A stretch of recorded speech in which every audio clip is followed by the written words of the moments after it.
It turns out when you're making games, things don't need to be the same as reality. It is much more important to cater the experience to your players and to be able to describe your world in a way that feels really cool and doesn't have people reaching for the volume control all the goddamn time. If I have this beautiful big sci-fi world that I've made where I've got all these cool sound effects, I really don't care about this very loud Humvee that's chugging away, even if I'm standing right next to it. Maybe I'm checking a map, looking at a thing, or talking to an NPC, like right here on this bench.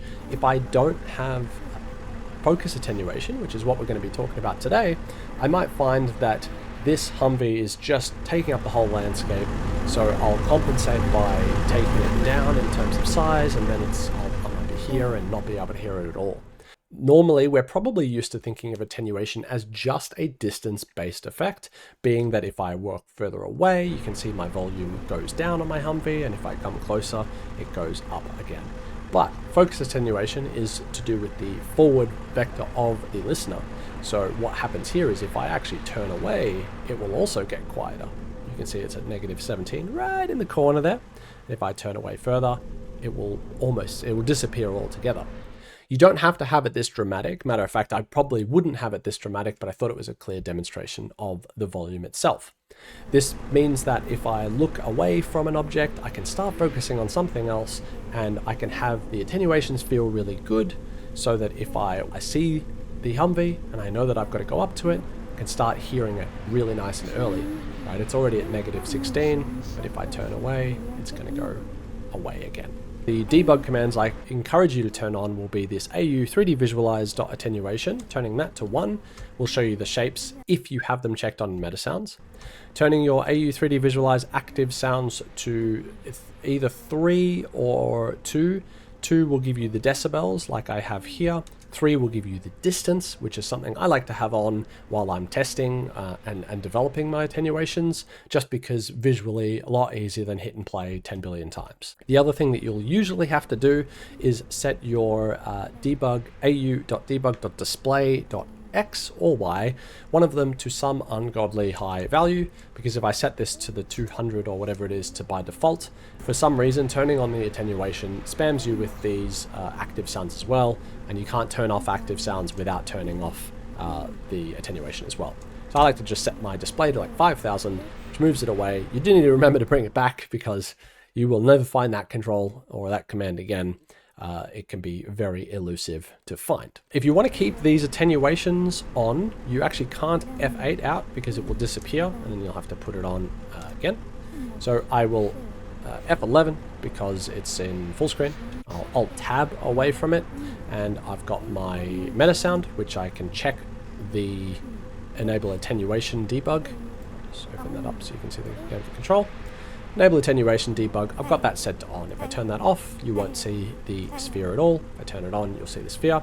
Nothing else fancy happening here. It is literally just a loop. If you're interested in checking out more videos on attenuation in particular, I would recommend probably this video. And if you're interested in talking about debug and how to profile your things correctly and why you should just honestly use SwedeTech Audio Inspector instead, I would check out this video.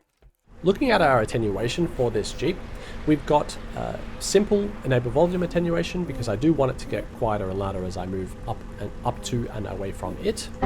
While I'm within the inner radius, there will be no attenuation that occurs. That means that there's no difference between being 200 and 500 centimeters away from this object. There won't be any additional attenuation. Stops you from standing next to it, wiggling the camera a little bit and getting a volume fluctuation. Instead, I've got a fall off distance, which is this kind of wider, overarching version of this, which will be the wider range, and it basically drops off between 500 and 1500 until it goes down based on the attenuation function. I did talk about these in greater length and greater detail in another video, so I'd probably check out that one. The spatialization, if you look at the stereo spread, is the only thing I changed here, which is this little red and this little green object. If I blow them out, normally it defaults at 200, which I think is generally too thin for a lot of objects, but people don't seem to notice too much. If you pull this stereo spread out, it will make sure that the left channel's on this side and the right channel's on this side, provided that you aren't within a non-spatialized radius. This focus attenuation casts a cone from the listener instead of from the object towards the object and works out whether you are within this focus range, which would be a 30-degree wedge, kind of going like this-ish, across the screen at 30 degrees. Being outside of this non-focus azimuth angle, so being further than 60 degrees away, which is sort of most of a turn, kind of maybe like here, you can see it turns off pretty quickly. Being around here, where it is off screen, it's still there, but it is off screen. Once you're past that non-focus azimuth, it starts blending into this non-focus volume attenuation. In the past, I've talked about using priority scales. I didn't use it here, and I don't think you need to.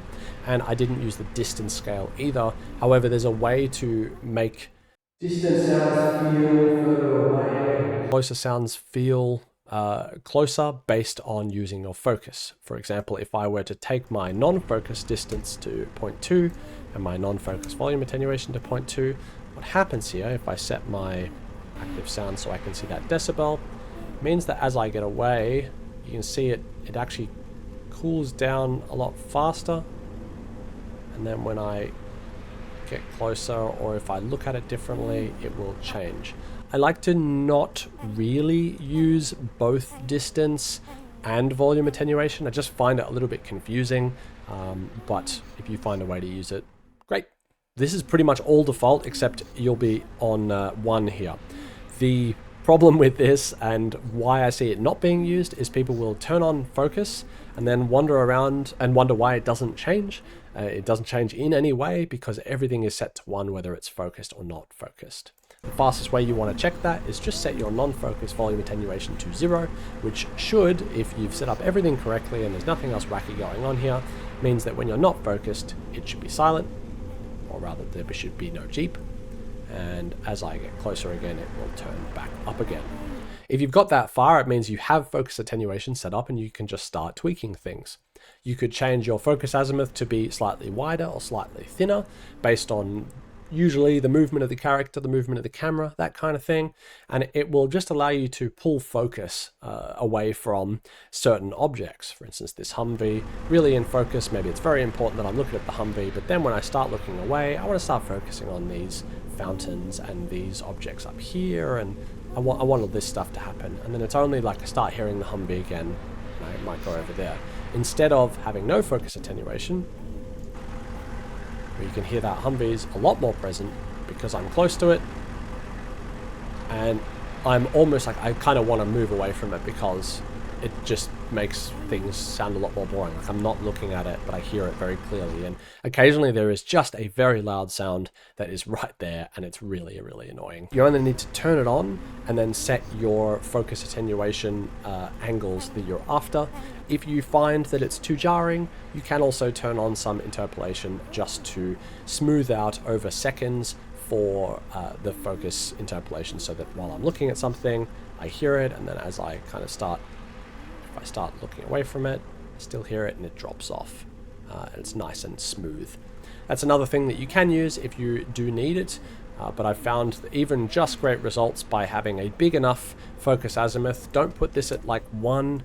In the past, I had this set to a very small number, and you don't actually need that to be very small at all. Nowadays, I generally want to set this to sort of whatever the view frustrum of the player is, or at least a decent look at that.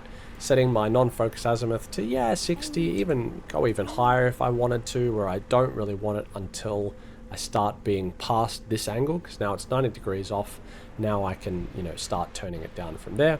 I could have that set slightly smaller and just set my non-focus volume attenuation as well. Focus attenuation is a very powerful tool that you should be using in your games to make it so that player agency is always at the front of your mind, and you don't have all these things playing where they really aren't interesting, and they make mixes very cluttered and very noisy and very difficult to do.